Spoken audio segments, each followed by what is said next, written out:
Yeah. Hello, wonderful viewers. How are you all doing today? I hope you're doing okay. All right. Um, we are here once again today to do what we know how to do best and give you the narrative of the story the way it should be done. And we have to do it right. Here on this channel, Ancient Do, we call a spade a spade. No other name. This is a place where we'll call out your errors and spell it out the way it should be. The title of today's broadcast is West Africa Drifts Closer to War.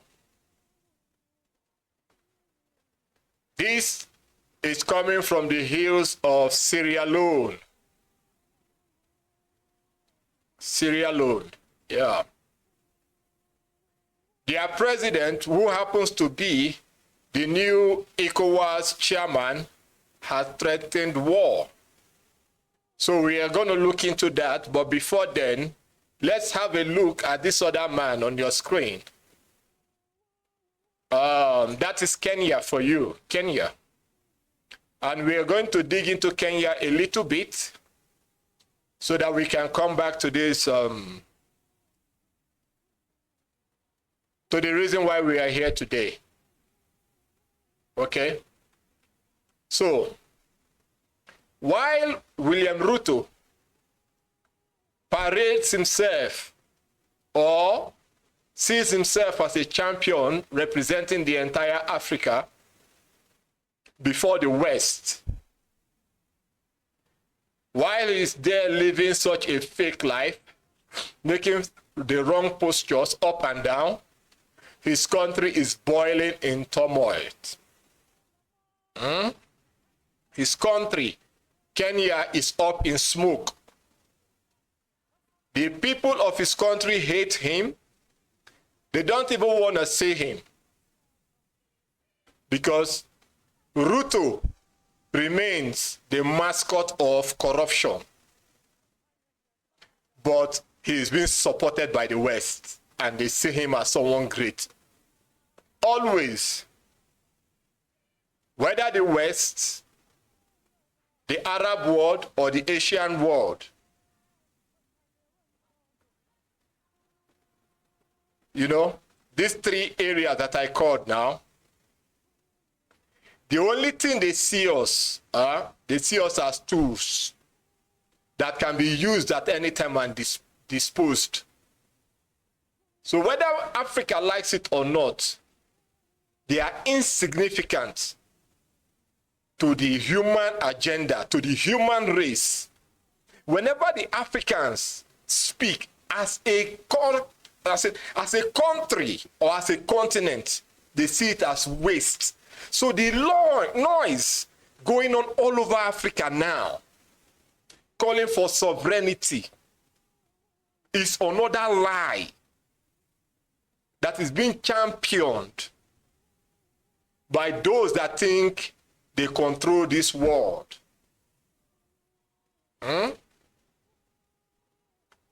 It's being championed by those that think that the world control is in their hand. You know? So, let us give this audio and we will always interject in between so that you get to hear directly from what's happening in Kenya. It is the same man, Ruto, that said Ibrahim Traore, the guy up right of your screen there, is a danger to democracy. What does a black man know about democracy? That is the biggest question that I'm asking.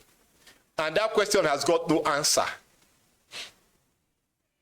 What was there that worked for Africa, that made Africa great before it fell and had its name changed subsequently until this present name that is being used now, Africa. It is because of the likes of William Ruto,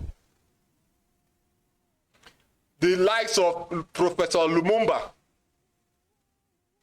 the likes of the Sierra Leonean president that is threatening war now.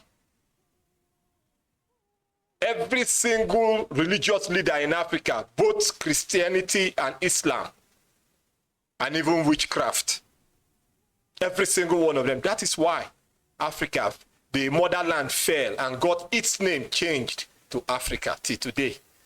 Yet, that foolishness is still living large amongst them. That foolishness. So, let us listen to what's going on in Kenya.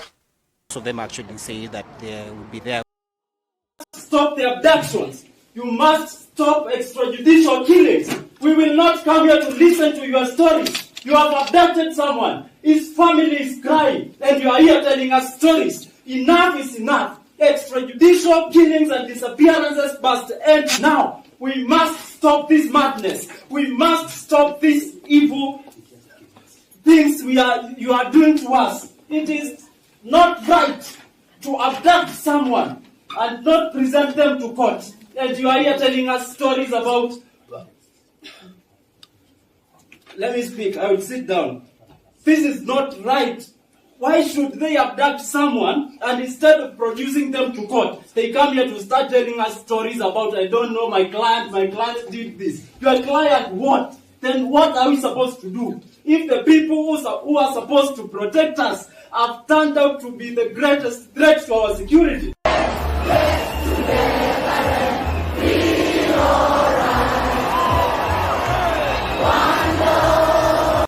That's the Kenyan youths.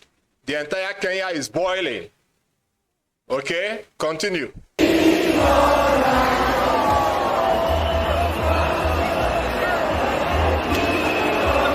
On Monday, businesses will not open in Nairobi.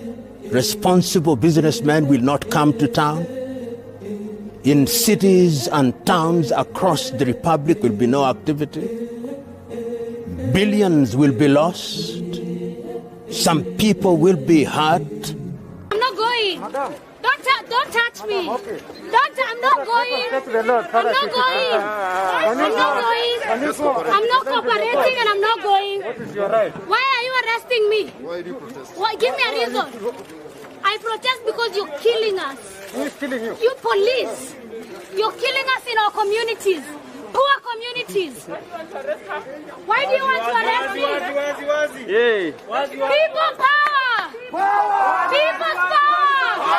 People's power! When we lose our fear, they lose their power! When we lose our fear, they lose their power! When we lose our fear, when we lose our fear, no more killing! Did you all hear what she said? She said, when they lose their fear, the oppressors lose their power. That is a big food for thought. When they lose their fear, the oppressors lose their power. She just dropped a nugget that should ember in the flames and remain there permanently. Whenever you lose your fear, that thing that threatens you or frightens you loses its power over you. You see, the police just went there to pick her up. Why are you arresting me? Because you are killing us. The man felt ashamed of himself and walked out. Then later, they will come and chase her. Just watch. They will come and chase her to capture her. Let's put it. You'll see it. Killings! No more killings! No more killings! We'd like to see them on the streets with us on Wednesday. Wednesday, come one, come all, bring a friend, tell a friend to tell a friend. It's going to be a big day. We are marching to take our petition to State House. So you better be there and you better be counted. As the revolutionary Gen Z movement, we are going to be present and we are going to lead the march to State House. So you better show up. Come, don't be afraid. Kukufa ni once, guys. Unaweza nyongwa na nyama ukufe. Mkuje. Okay, also, my name is Oganda Collins. I just want to add that come one, come all. We've seen old folks here, that is our parents who are also here with us, and we encourage that on Wednesday. The march is not only for the Gen Zs, but the march is for everybody who wants a new Kenya. The older generation that we've seen here on church, most of them actually say that they will be there with us. As my colleague has said, that utakufa hata kama uko kwa nyumba. And the government proved on the last protest that we had that you don't need to be silent for you to be killed. Your silence can also make you be killed. So you're not guaranteed that when you're silent, you're safe in this country.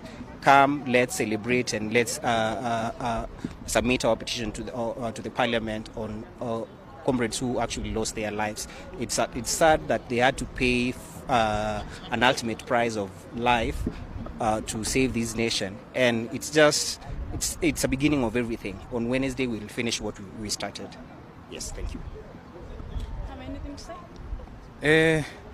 Yes, we were here at All Saints Cathedral listening to Mama Kennedy and the other mother of another fallen soldier. It's very painful listening to parents who 1 year down the line, the scars are still fresh, the wounds are still fresh, and they still can't actually make peace with the fact that they lost their sons. And so it is that pain that is driving us. It is the driving force.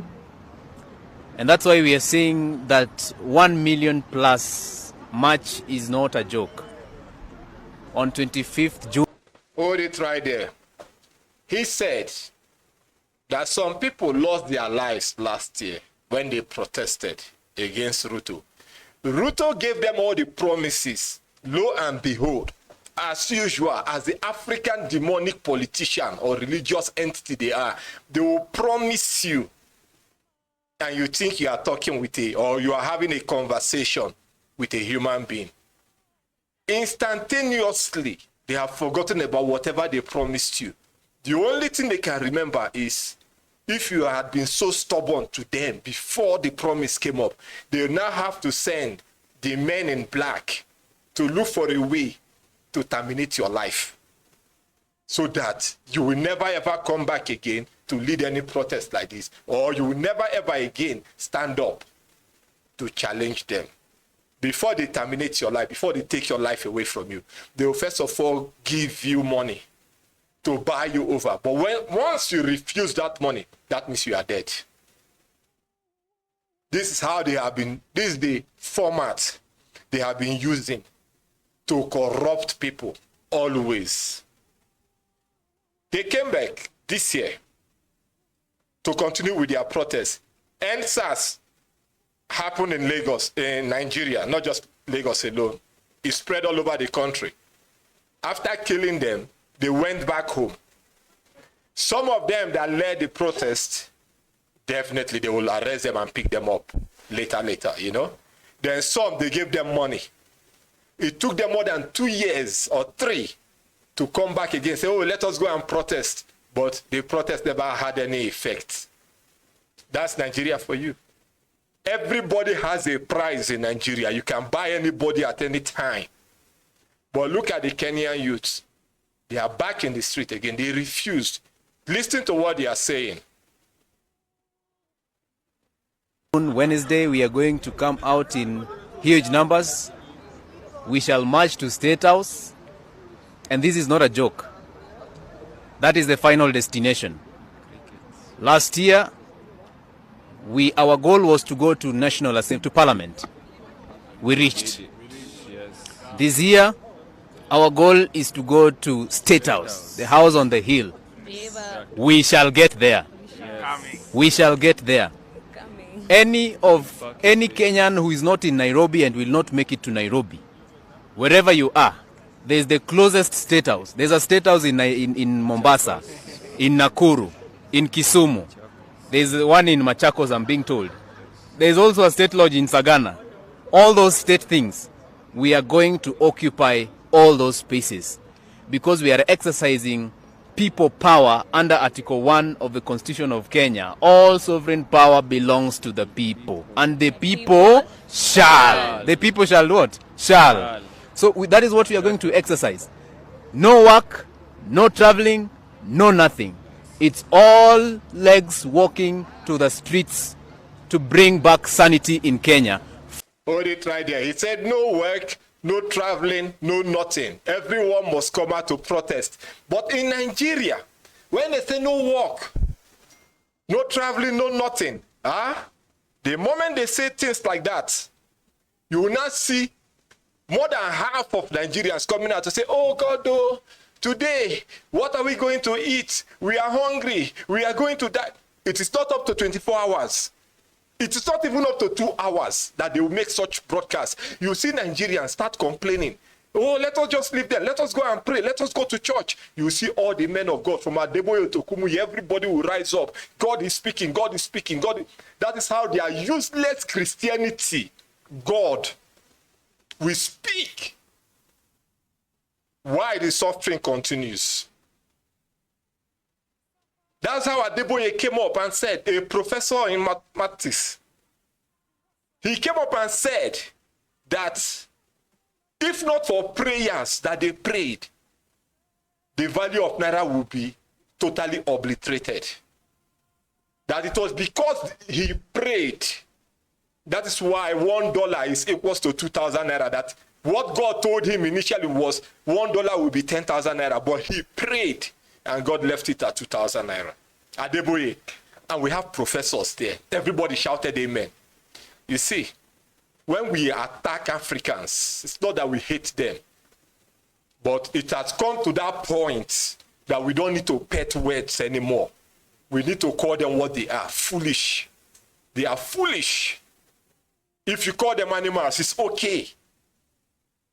Because I can't see why a professor will be there and say it was prayers that stabilized the economy of Nigeria for $1 to be 2,000 Naira. Formerly, $1 was almost $3. I mean, 1 Naira was almost $3 formerly. What happened? What happened? Today, that $1 now is 2,000 Naira. And yet, God is working in Nigeria. Look at the youths. They said no work, no nothing. Everybody must come out. And they are all out there. Nigeria will say never. Let us just go and pray. But yet, they are the most wicked things God has ever created on the surface of this world. Fight for justice for all our fallen soldiers. Fight for compensation. Fight for good governance. Fight for affordable health for everybody. Fight for affordable education for all. Fight for reparation for the families that have lost their loved ones and those. You see, he said they are going to fight for affordable accommodation, for health, for good salary and everything. That is what they said. But in Nigeria, you said they are going to fight for quality life, salary, accommodation, food, and everything. For the police officers and for Nigerians at large, for the uniform service. That is what the agenda the Nigerian youths had in mind when they stepped out. It was the same uniformed officer that shot them for sport, shooting them for fun, just killing them, and killed them ruthlessly. But these are Kenyan youths standing up. Even the Kenyan uniform officers are more like the Nigerians, killing them for fun, and the youths are fighting back. Can it happen in Nigeria? The answer is no. A big no. Continue. Have not been served with justice. Fight for our food security. Fight to end police brutality and extrajudicial killing. Fight for constitutionalism and rule of law. All right? We are fighting for all that. So if you feel attached to all that we've said, come out on Wednesday, the 25th of June. Let us march together as we sing on the streets songs of freedom. Don't stay at home. All right? Don't stay at home. Yeah. As a leader, when you've been given a task to rule a community or to lead a country, your main mandate is to protect lives. Without lives, you cannot lead anybody. So one thing, and I'm saying to the next leader in this country, the reason why people are going to the street are not because we want to go to the street. But number one, we are going to the street because the human lives are not being touched according to how we expected. If you touch a human lives, you touch a peace.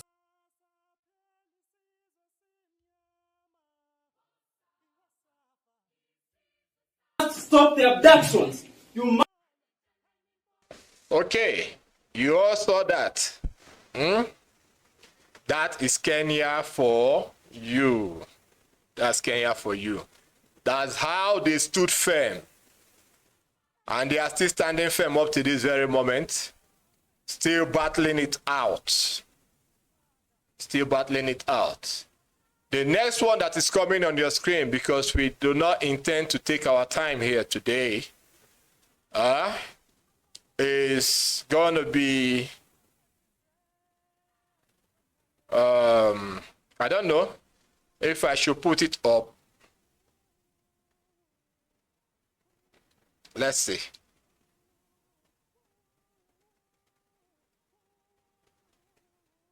Let's see. Step down or be killed. ECOWAS. Let's check out this one.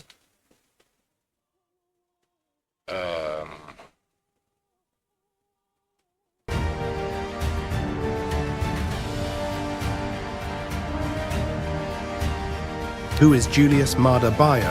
To understand this crisis, we need to know the man behind the threat, Julius Maada Bio. He's the president of Sierra Leone and was elected the new chairman of ECOWAS, the Economic Community of West African States, in July 2000.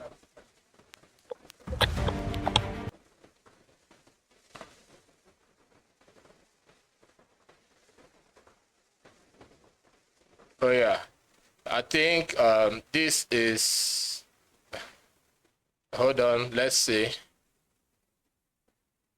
The one that I needed to talk, I just took it out, but let's see this one. Military force is now on the table. But useless organization. Ray and his Sahel. So now, let's talk about this one. It's still the same story, but I think I'd rather go with this narrative. The new president of, or the new chairman of ECOWAS, from Sierra Leone, has threatened war. He gave a mandate or ultimatum to the Sahel states that they either come back to ECOWAS by force, dissolve that nonsense they called AES, hand over to a corrupt entity in the name of democracy, and submit themselves for justice or whatsoever they call the law. That if they don't do it, they will be killed. You see, there is something about an educated black man. Before I go about an educated black man, I will talk about two people briefly. One was Robert Mugabe of Zimbabwe. Then the second one was Hastings Kamuzu Banda, a doctor, medical doctor. Hastings Kamuzu Banda fought for the independence of Malawi, and they got it. He left medical schools and everything from England, went back to Malawi, ruled that country until he died. I believe he ruled for over 40 years. He became a ruthless, demonic dictator. Kamuzu Banda. That is how Africans are. They don't affect their countries positively. They get in there and they do whatever nonsense they want to do. Mugabe, when he was alive, his presidential jet, I believe, should be or was almost the most expensive apart from the one of Sultan of Brunei. Mugabe's own was second, well over $400 million. This is the typical African situation. So now, Africans care about nothing. They care about only two things: democracy, which is politics, or religion. And these are the only two things Africans will go to war and kill. The black man can wake up and kill an entire community for the sake of God. God that does nothing for the black man, that will never ever do anything for the black man. The God that the black man kills for. It's not the Most High God, because in the laws of the Most High God, such nonsense is not entailed in it. This new useless thing called the Sierra Leonean president, he stepped in.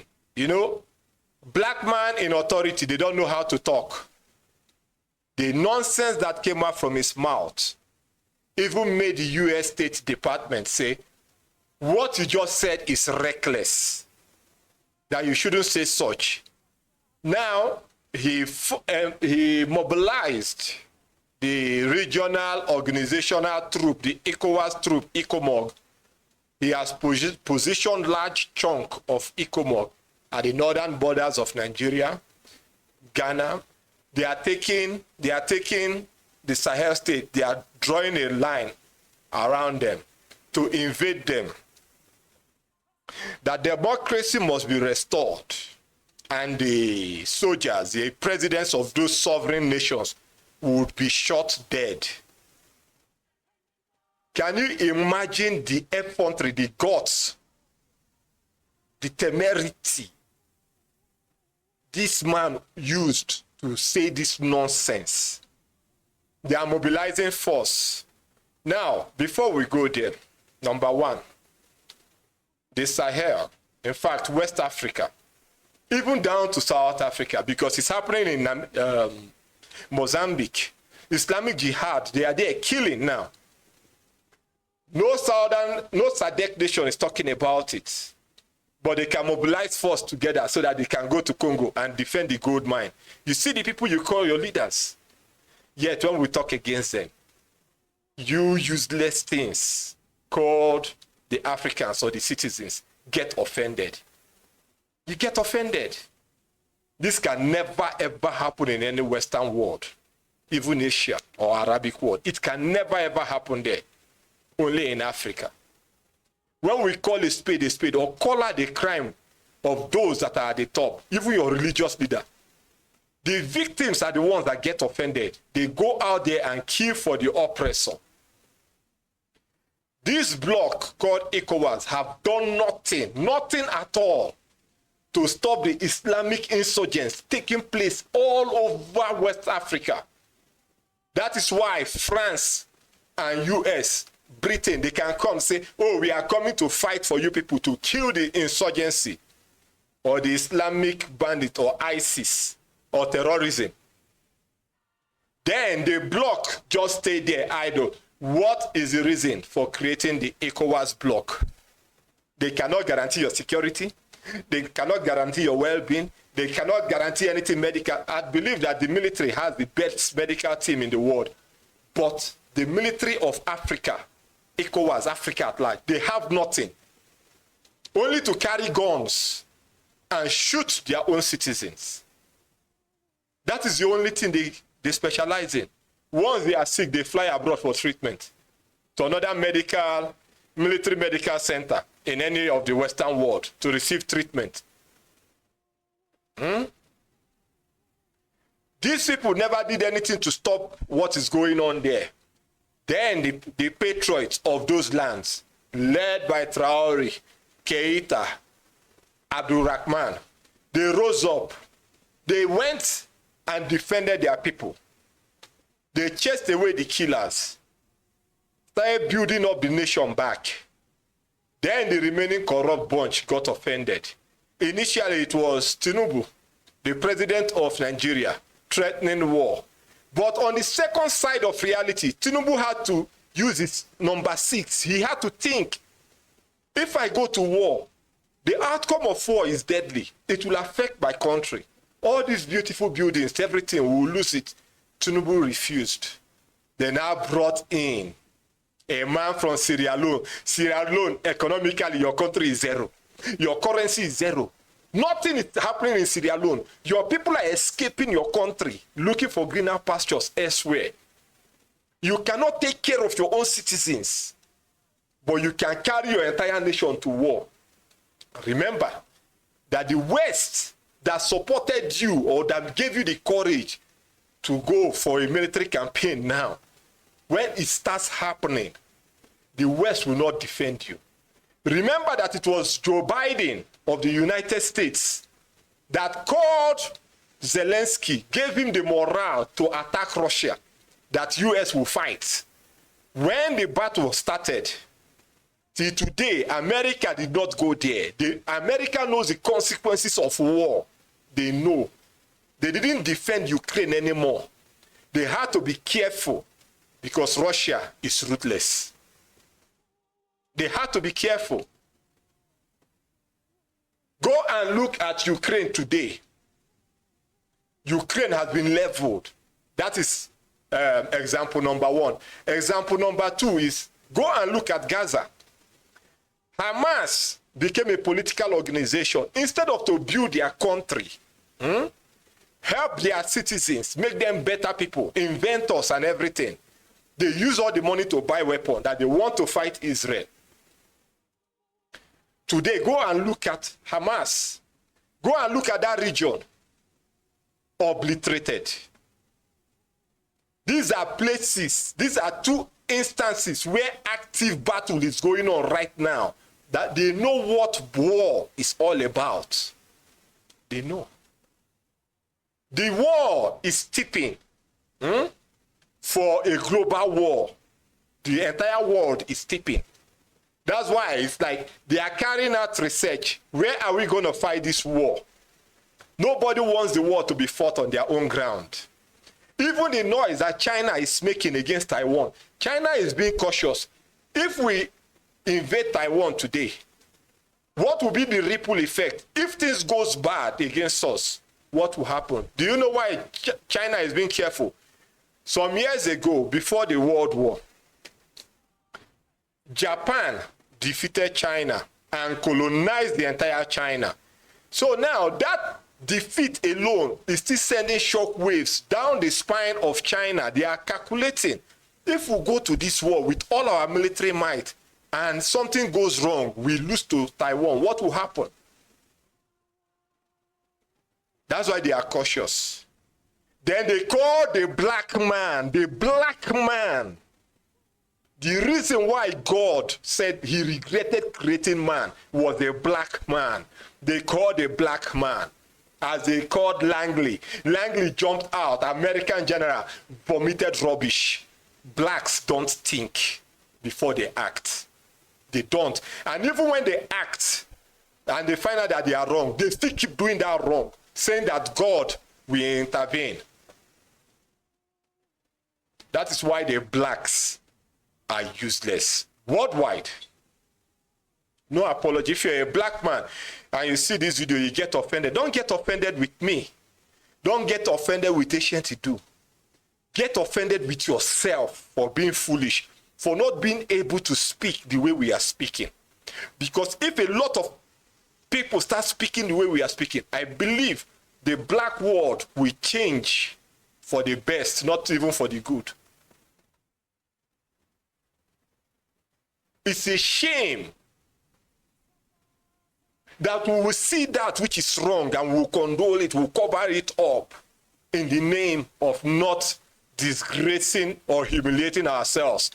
The only way to fix things and make things okay is to expose everything with the light of truth. The light of Idu, we'll use it to expose the truth. Let the ancient Idu primordial speak. Let the fire of Idu burn and burn out all these nonsense reptiles that are everywhere in the name of black Africans. They called you Sierra Leone. You are pumping up for war. Do you know what war is? In the entire Africa, maybe apart from South Africa, that at least to a degree manufactures weapons, guns and bullets. There's no military complex in Africa, apart from the one in Burkina Faso right now, the Sahel. They are having their own military complex where they produce rocket systems, missiles, warheads, drones, APCs. You are going to fight a nation that produces their own weapon war with weapons that they give you from abroad. Do you think that the West will be able to supply ECOWAS with the weapons they need to lose their stockpile when they know that a world war is by the corner and Russia is by their doorsteps? These are the things. If you watch this program, take this particular program, share it. You can cut out this particular side that I'm making this critical analysis now. Share it so that people will sit down and reason. I urge you, the viewer, to do it. Do you think that the West will take from their stockpile and give to you so that you go to war? Huh? Go and ask Zelensky. Zelensky will tell you. The West supported the Ukraine with weapons to a certain degree. They had to cut short of the weapon because their stockpile is depleting. China's stockpile is there. Russia is there because they are a military complex on their own. They build their own weapons, just as America builds. France and Britain, they build, but they don't build in that quality or quantity. They build quality, but not quantity. They don't.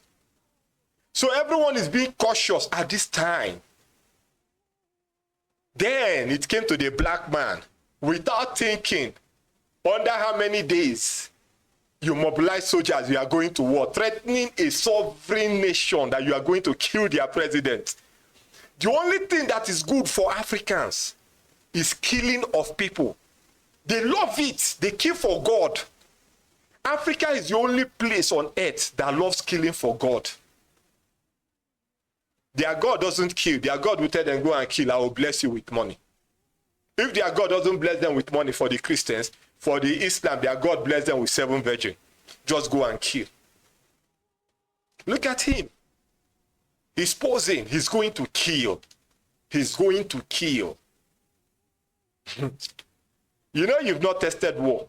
But let this be a clarion call. If ECOWAS should carry out this threat, Sierra Leone has never ever seen this kind of battle, apart from civil war. They will know what international war is.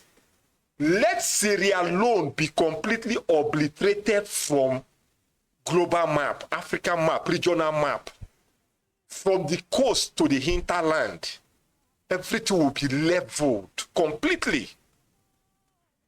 Even if the Sahel will fall, but ensure that Sierra Leone will be turned to deserts. The regional bloc cannot come together to stop terrorism, but they can come together as a legal terrorist to remove a legitimate government that is taking care of their own citizens.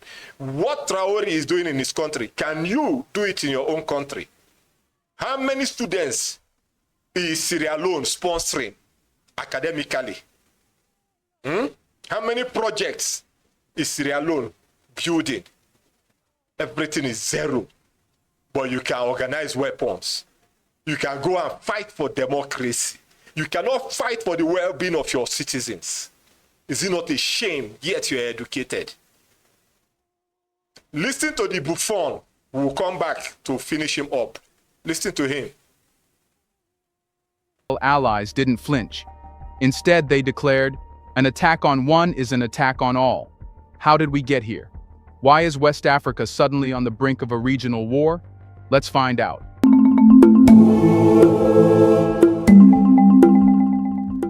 It was supposed to be just another summit. Quiet, procedural, maybe a few statements about regional security and economic growth. But what came out of ECOWAS headquarters this time was anything but routine.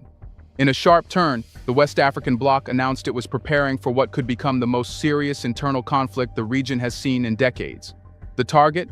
The alliance of Sahel states, Burkina Faso, Mali, and Niger, 3 nations that have defied the rules, turned their backs on ECOWAS, and created their path. Now, let's stop here for a minute. You know, recently, 47 trucks was captured in Burkina Faso. And Intel later leaked that the West, sanctioned by Washington, organized by France, they have mapped it out that the entire Sahel and ECOWAS, West Africa as a whole, will be plunged into a regional war, that there will be chaos all over West Africa. A war. Traore stopped it. They captured everyone involved. Now it is officially coming from a government. That war that is being stifled from blowing out, the embers of the war is being fanned by the useless people called Africans. The West cannot do it. It is now the Africans that will use their own hand to do it. They have stopped this thing severally. The last one was the 47 military truck that was loaded with military weapons. 47. Now they are coming in the open. We are going in as legal terrorists, led by who? Sierra Leone. Let the State Department of America not deny that they know nothing about this. Let them not deny. They can only come for press sake and say, oh, statements you made is dangerous. You shouldn't say such. But they are the ones directly behind this whole thing. Let it happen. The truth will come up. And those that are directly behind it will all be exposed. But like we said before, if this thing goes through, Sierra Leone, the rest of the world will learn from what happened to Sierra Leone. You know, the world, gradually they are forgetting the bombing of Hiroshima and Nagasaki. After that, those bombs dropped, the world understood that war was dangerous. But a couple of decades have gone from 1945 to today. People have forgotten. They don't remember anymore. So a new one needs to come up that will make, at least from now to the next 100 years, people will not be in a hurry to forget what happened. Sierra Leone will be the best place for such to happen. Then after that, humanity will become normal. For now, humanity is abnormal. Continue. Now ECOWAS wants to pull them back in, by any means necessary. For the first time since their withdrawal earlier this year, the tone from ECOWAS has shifted from disappointment to open hostility.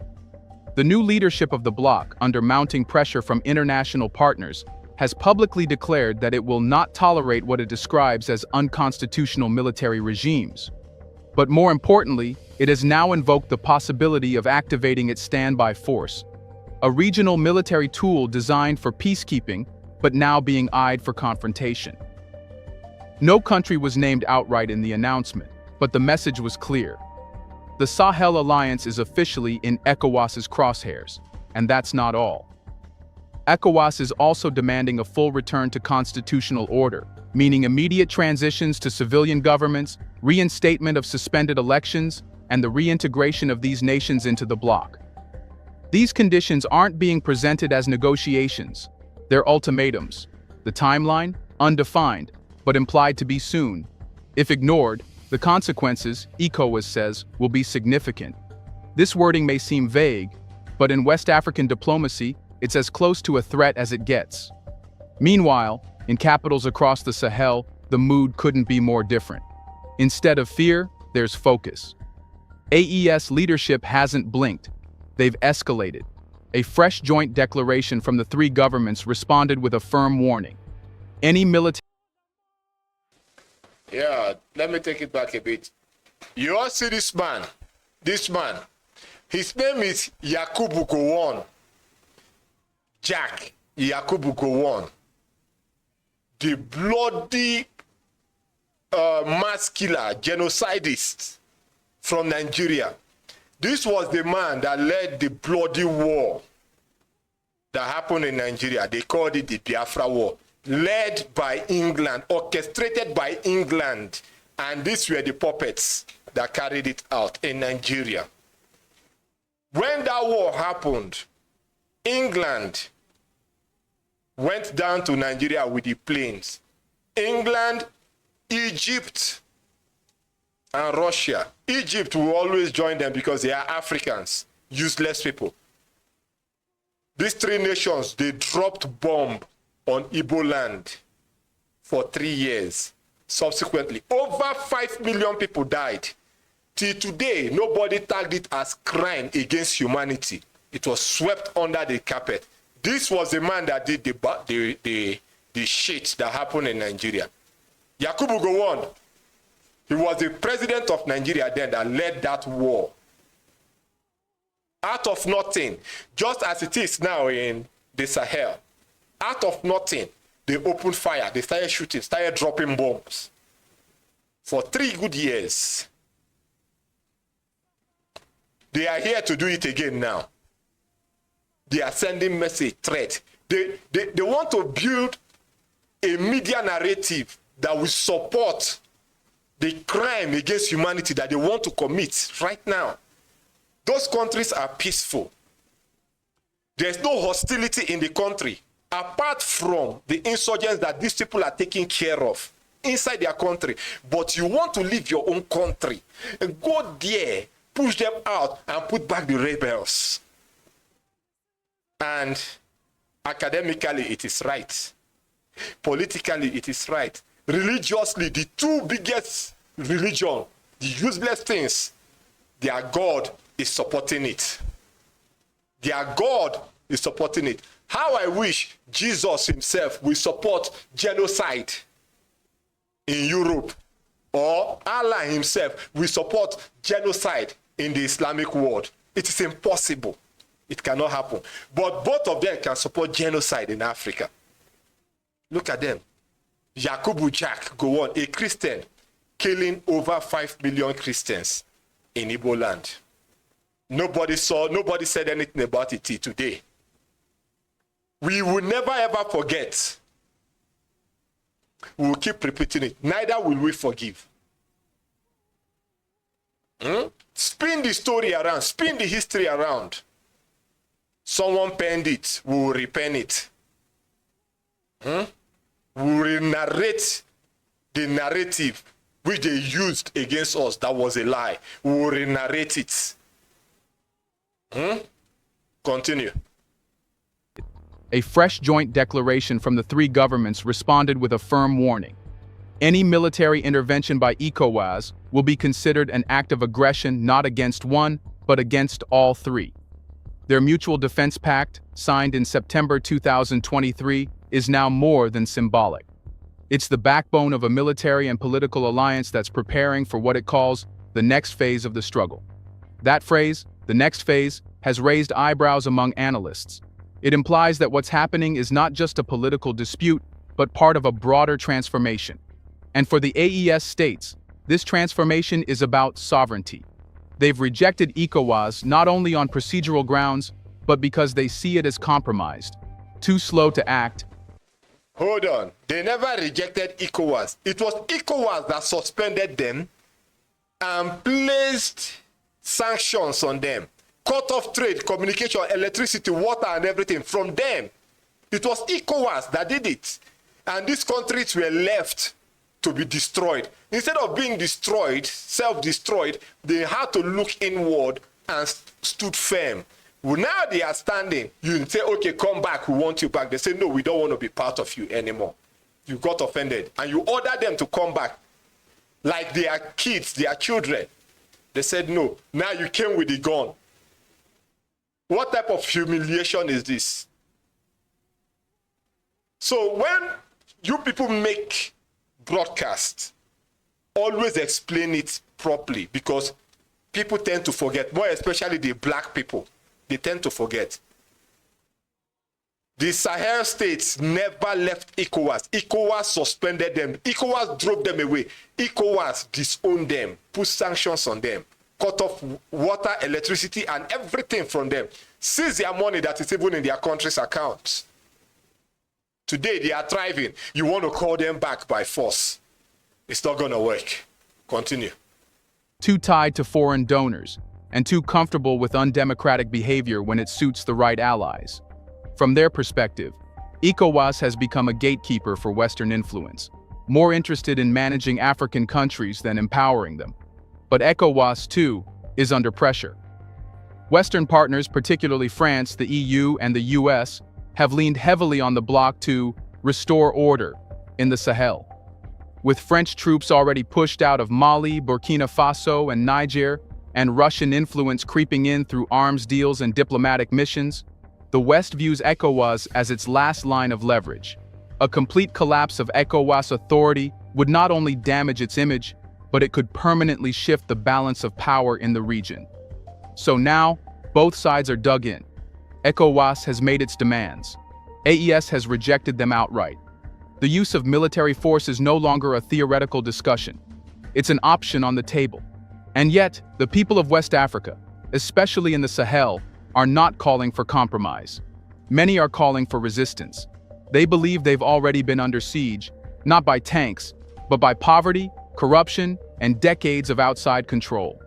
This is no longer a test of diplomacy, it's a clash of visions. So what made these three countries so bold enough to take on a whole regional bloc? Let's pause for a second to say, big thank you to the Black Culture Diary community, where Black voices, stories, and legacies are preserved and amplified. By becoming a member, you're not just supporting the channel, you're becoming part of a powerful cultural movement. Let's continue.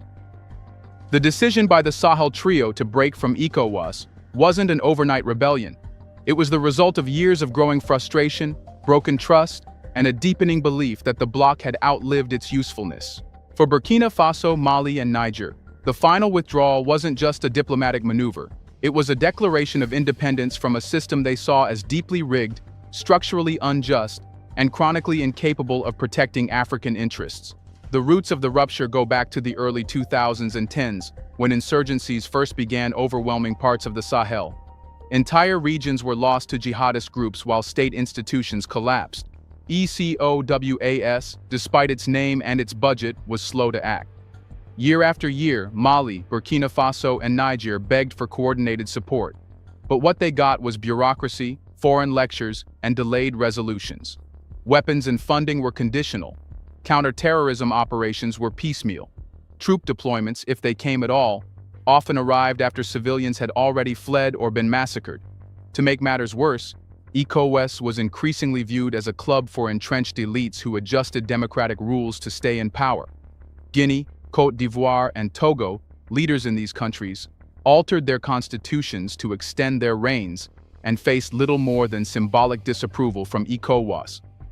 Yet when military officers in Mali or Burkina Faso stepped in, often after elected governments failed to maintain basic services, they were immediately sanctioned, isolated, and condemned.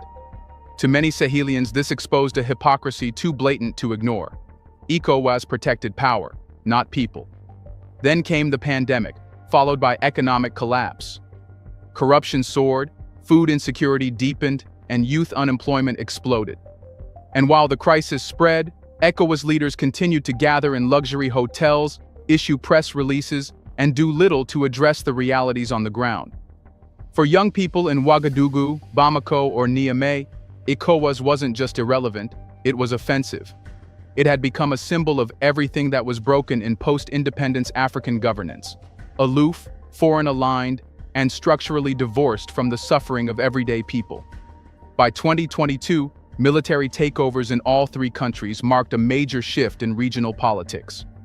But what happened next was even more unprecedented. Instead of isolating one another, the Sahel states moved closer together.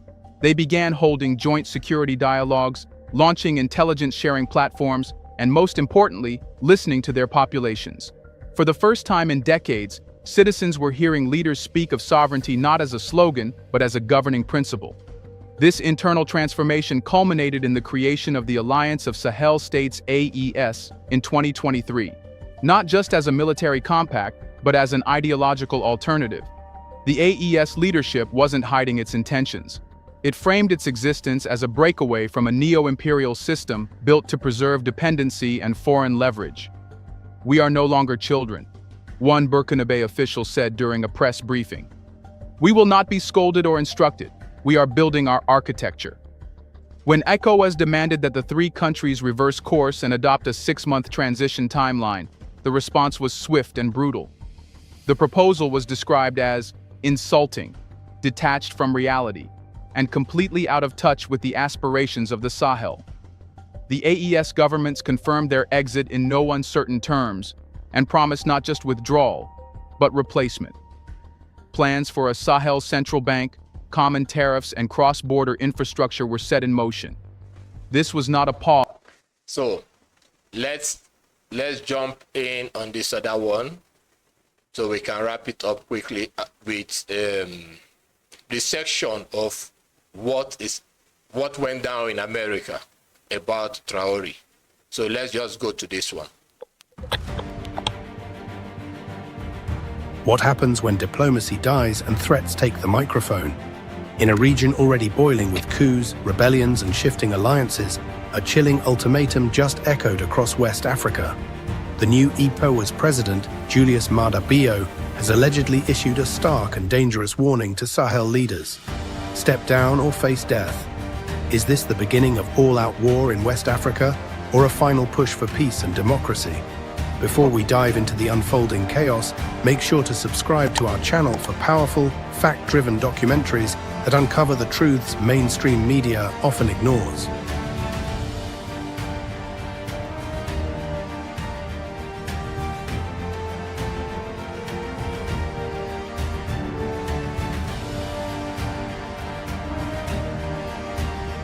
Who is Julius Maada Bio? To understand this crisis, we need to know the man behind the threat, Julius Maada Bio. He's the president of Sierra Leone and was elected the new chairman of ECOWAS, the Economic Community of West African States, in July 2025. A former military man himself, Bio led Sierra Leone through a delicate transition from civil war to relative peace. But now, as ECOWAS faces an unprecedented rebellion by Sahel states, Burkina Faso, Mali, and Niger, Bio's leadership style is raising serious questions. Known for his firm hand and zero-tolerance stance on military coups, Bio has quickly taken an aggressive posture against the new juntas ruling these nations. In his first days as ECOWAS chair, he made headlines with an explosive declaration: Traore and his Sahel coalition must step down or prepare for consequences. We will not allow the region to descend into military tyranny. What did he mean by consequences? That's where this story gets darker. Observers argue that Bio's military background is influencing his diplomatic strategy, turning what should be... Can you imagine step down or face military consequences? He's talking to children. Step down or face military consequences. Something that your predecessor, that is even far more armed and wealthier than you, Sierra Leone, Nigeria couldn't do it. Nigeria is far more armed, far more technical, even far more richer than Sierra Leone. Nigeria gives Sierra Leone money regularly. It is you, Sierra Leone, that will wake up to come and make threats. The only prayer I pray for you is let something push you, just as it pushed Pharaoh when he went after the Israelites and they all drowned in the sea. I pray for that same spirit to push you so that Sierra Leone, after recovering from this particular war, if they will ever recover, we become eternal peacemakers, no longer gatekeepers of saboteurs. They will become peacemakers. They will never ever go for war anymore. I just pray. And that is the only prayer I have for you. Negotiations into power struggles. His rise to ECOWAS leadership was supported heavily by pro-Western states, who now expect him to correct what they see as the Sahel's dangerous deviation from democratic norms. The Sahel Coalition, a background check. The Sahel region has become ground zero for anti-colonial resistance and military rule in recent years. Mali saw its government overthrown in 2021. Burkina Faso, under the fiery leadership of Captain Ibrahim Traoré, followed in 2022. Niger, once considered a Western ally, joined the ranks with a coup in 2023.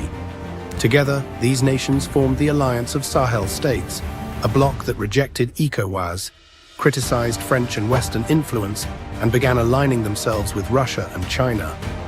These moves angered ECOWAS and alarmed the West. But for the Sahel leaders, it was about sovereignty, survival, and silencing neo-colonial voices. Traoré, young and charismatic, became the face of this movement. He boldly declared, "We don't take orders from Paris or Abuja. Our people will not be ruled by outsiders." But that independence has come at a cost, one that ECOWAS, now led by Bio, is no longer willing to tolerate. The ultimatum: step down or die. In an extraordinary summit on July 2, 2025, Bio delivered a speech that reportedly contained an ominous message. We will restore democracy in the Sahel by dialogue or by force. Leaders who cling to power through the barrel of a gun must understand they will be removed, dead or alive. International media scrambled to confirm the quote, while ECOWAS officials insisted the language was symbolic. But behind closed doors, intelligence leaks revealed that military options were already being considered. Some claim assassination plots were even discussed. Could ECOWAS really be plotting to eliminate Traoré and other junta leaders? It wouldn't be the first time. In 2022, an attempted ECOWAS-backed intervention in Mali failed spectacularly. Since then, the bloc has tried sanctions, diplomatic isolation, and even border closures. But the Sahel states have only grown more united and defiant. With West African regional stability hanging by a thread, ECOWAS may be gambling everything on one final move. Regional tensions hit a boiling point. The Sahel leaders didn't take the threat lightly. Within 24 hours of Bio's statement, all three governments issued joint warnings. Traoré himself, in a fiery televised address, said, "We are not afraid of death, but those who send threats should know. We fight back harder. Our soil is not for sale, and our people are not your subjects." Niger's military council mobilized troops along its southern border. Mali placed air defense systems on high alert, and Burkina Faso began joint exercises with Russian advisors and Wagner-linked mercenaries. This level of rapid military mobilization has alarmed civilian populations. There are reports of thousands fleeing from conflict-prone areas, fearing clashes, sanctions, or even a foreign invasion. ECOWAS, in turn, moved peacekeeping units to strategic border points in Nigeria and Ghana, and air surveillance began over northern Burkina Faso. The tension is now palpable. One wrong move could ignite a regional war with devastating consequences. The foreign element, who's really pulling strings? Let's not forget, the Sahel isn't acting alone. Behind the military uniforms are global power games. Russia, through its African Corps, the rebranded Wagner Group, is embedded in Mali and Burkina Faso. China, too, has signed multi-billion-dollar infrastructure and security agreements with Niger. Meanwhile, the US has scaled back its operations, and France has been essentially kicked out of the region, its former colonies now looking eastward for support. With ECOWAS aligned with Western powers, and the Sahel leaning towards Moscow and Beijing, West Africa is being dragged into a new Cold War. This geopolitical chess match has made the region a battleground not just for ideologies, but for global control. Whoever wins this standoff will shape Africa's political landscape for generations. What's at stake? If ECOWAS follows through with threats of force, the outcome could be catastrophic. Millions of civilians would be caught in the crossfire. Refugee crises would spiral. Terrorist groups like ISIS in the Greater Sahara could exploit the chaos. Already the humanitarian situation is dire. Thousands are fleeing border regions. Food prices have skyrocketed. Internet blackouts and disinformation campaigns have begun on both sides. In cities like Ouagadougou, Niamey, and Bamako, fear is in the air. The streets are quieter, military vehicles are more visible, civilians are stockpiling essentials. War feels closer than ever, but for many the biggest loss would be hope. Hope for a peaceful, united West Africa.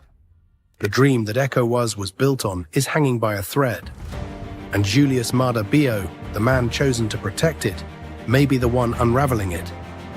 The global response, the international community is now scrambling to prevent a war. The African Union has urged dialogue, offering to host emergency peace talks in Addis Ababa. The UN is deploying observers and calling for restraint. Even the US State Department issued a rare rebuke of Bio's dangerous rhetoric. But so far, no one's backing down. As one ECOWAS diplomat put it, this is not just about coups. This is about who owns Africa's future, the people or the generals. Behind every headline, there are millions of lives, thousands of years of history, and one crucial question. Can the region find peace without bloodshed? The battle lines in West Africa are drawn. On one side, ECOWAS, backed by international diplomacy and democratic ideals.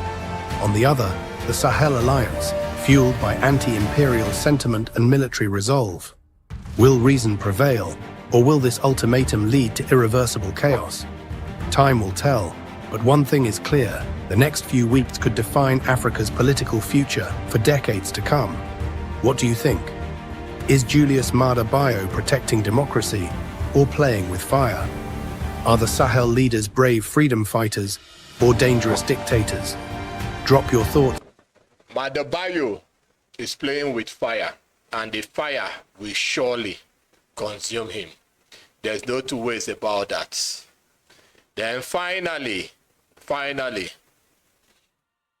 we'll put this one up on your screen. Stop there.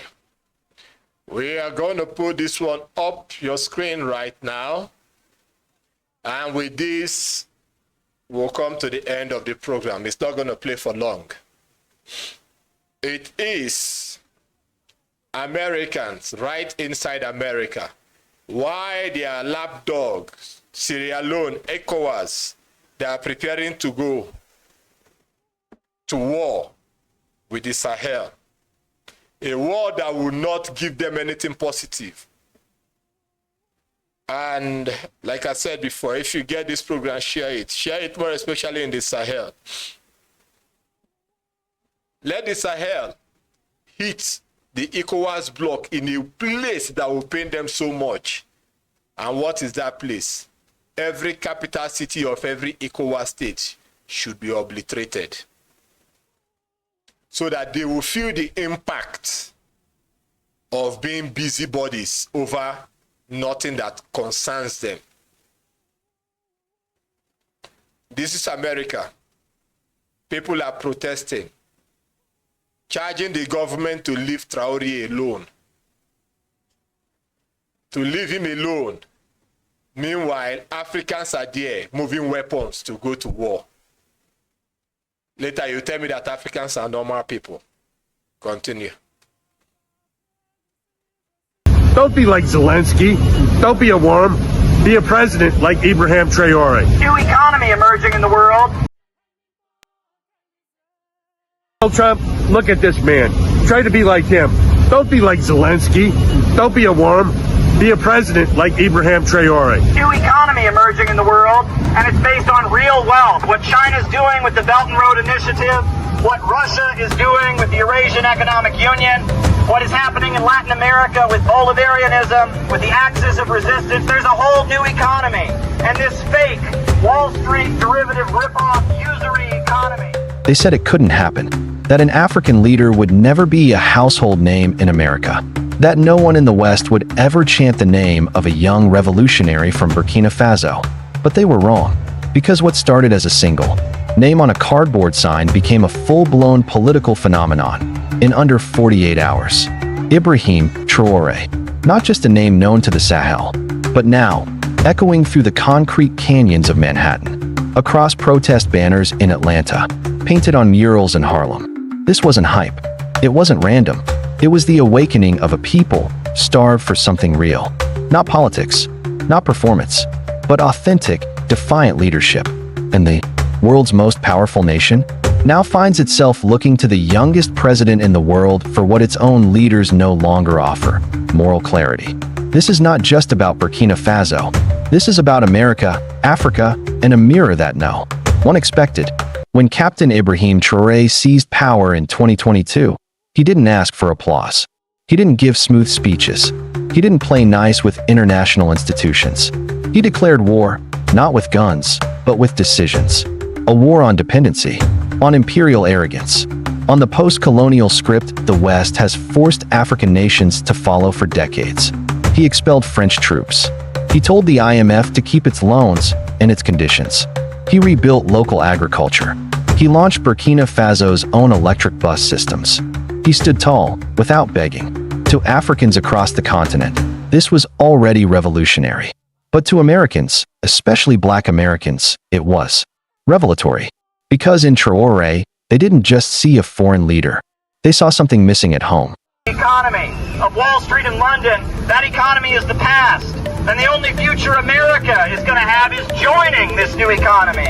Imagine what we could have in this world just by doing what he's doing for his people. What we need to do is get the United States to link up with this new economy in the global south and in the east, right? They lifted 1 billion people out of poverty. While U.S. politicians flailed in chaos, division, and empty promises, Traoré radiated purpose, defiance, clarity. As trust in the American government crumbled, both sides of the aisle appeared more interested in power than principle. But one man, far from Washington, said the words that hit the soul: "We are not here to beg for survival. We are here to reclaim our dignity." That clip hit TikTok like a grenade. It was stitched into videos of police brutality, food lines, evictions.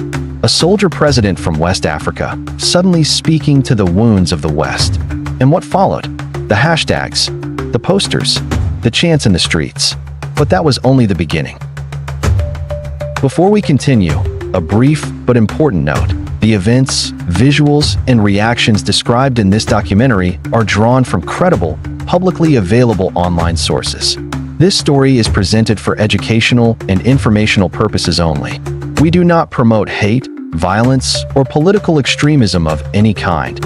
At Pan-African Hub, our mission is to amplify stories that provoke thought, inspire justice, and shed light on the untold truths shaping our world. Let's continue. It started quietly. Just a few college students, hand-drawn posters, thick markers, a cardboard sign with a name most Americans still couldn't pronounce, Traoré. But within days, the whispers became a roar. In Los Angeles, a human chain formed outside a federal building. Their signs read, "Burkina Faso rises while America sleeps." We remember Sankara, and we see his echo in Traoré. In Atlanta, the birthplace of civil rights giants, protesters marched beneath a massive mural. Traoré in his military beret, unblinking, unapologetic, calm in the fire. Beneath it, this is what dignity looks like. This wasn't admiration from afar. This was something deeper, something personal. Traoré didn't try to win them over. He never gave an interview on American media. He never stood on a stage in Washington. But that silence, that absence of PR polish, made him even more powerful. Because in a world of political theater, he felt real. He felt raw. And most of all, he felt untouched. Soon, chants filled the air.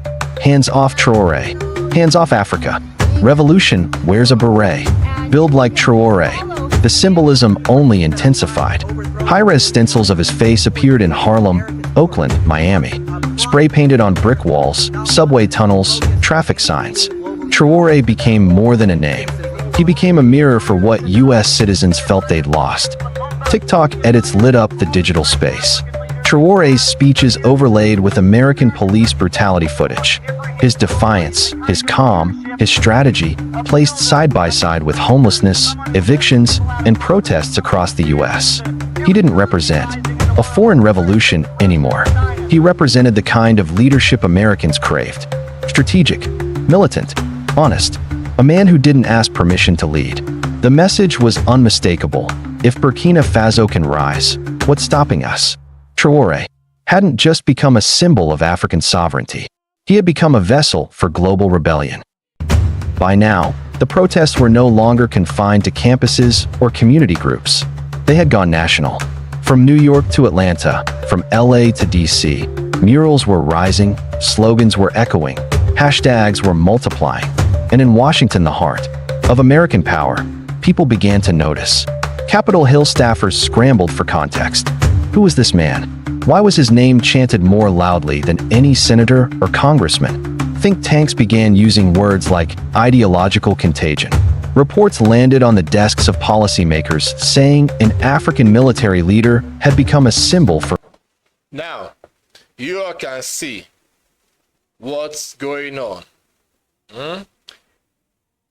It's the good voices of those that run handles like ours that gave out the narrative of the truth the way it should be said or given out, that got their messages right into the United States, that caused these revolts, this expose, this awakening going on in the US now. Not for the others that rather prefer to use their handles or platform for stupid messages or stupid things. We had to upload from here and also on private servers because we don't trust the media handles. They can always take it down anytime. Or they will ensure that it doesn't reach much people. So we had to carry it in ways that it will go far. It is this rude awakening that is causing questions and side talks in the US that have brought about the president of Sierra Leone preparing for war immediately. He wants to go to war. He doesn't know the ripple effects of war. I hope that he will see this video so that he will see what Americans on ground in Capitol Hill, Atlanta, all over, they are saying about Traore. So he should know that if he engages in this war, both the cockroaches and rats from Sierra Leone will not escape it. Within the country, within Africa, and globally. He should know. But as a black man that he is, he will never ever think twice. He will go head on because he believes in the African madness. The African madness that can only be cured through brutal fire. And it will be that same way upon him. Let him move forward with the war. Let him move forward. We are watching, and we will tell more narrative of what went down in the sub-region. So with this, we have come to the emphatic end of today's program. Like I said before, share this program. Share it. Take your time, listen to it, and think deep, for this is a time for sober reflection. Think deep. Do you want to be counted as a man, or you want to remain a puppet forever? That question is for you, my viewers. Share this broadcast, share it, and let it go far. We are working on our new studio. So we'll test run a program from there and see how it goes. We'll see you in the next one. Bye-bye.